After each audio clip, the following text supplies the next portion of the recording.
Within this store is all for food, not for pet. Inside, the butchers with their blood-stained white smocks deftly gutted the fish while customers cried out their orders and shouted, "Give me your freshest!" To which the butchers always protested, "All are freshest!" On less crowded market days, we would inspect the crates of live frogs and crabs, which we were warned not to poke, boxes of dried cuttlefish, and row upon row of iced prawns, squid, and slippery fish. The sand dabs made me shiver each time.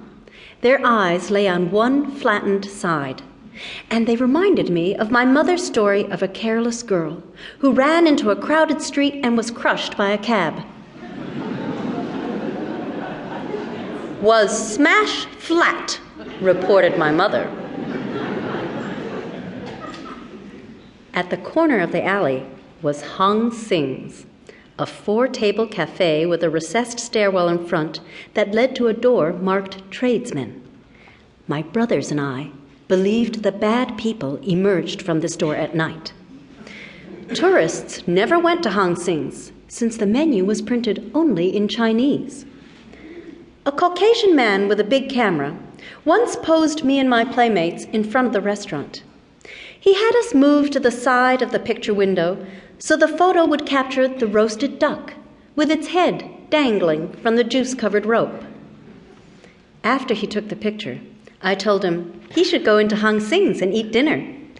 When he smiled and asked me what they served, I shouted, "Guts and duck's feet and octopus gizzards!" Then I ran off with my friends, shrieking with laughter as we scampered across the alley and hid in the entryway grotto of the China Gem Company, my heart pounding with hope that he would chase us.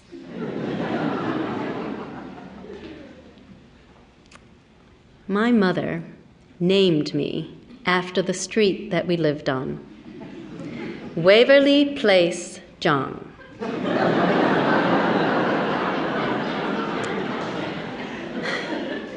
My official name for important American documents. But my family called me May May, little sister. I was the youngest, the only daughter. Each morning before school, my mother would twist and yank on my thick black hair until she'd formed 2 tightly wound pigtails. One day, as she struggled to weave a hard-toothed comb through my disobedient hair, I had a sly thought. I asked her, "Ma, what is Chinese torture?" My mother shook her head. A bobby pin was wedged between her lips. She wetted her palm and smoothed the hair above my ear, then pushed the pin in so that it nicked sharply against my scalp. "Who say this word?" she asked, without a trace of knowing how wicked I was being. I shrugged my shoulders and said, "Some boy in my class said Chinese people do Chinese torture." "Chinese people do many things," she said simply. "Chinese people do business, do medicine, do painting. Not lazy like American people. We do torture, best torture."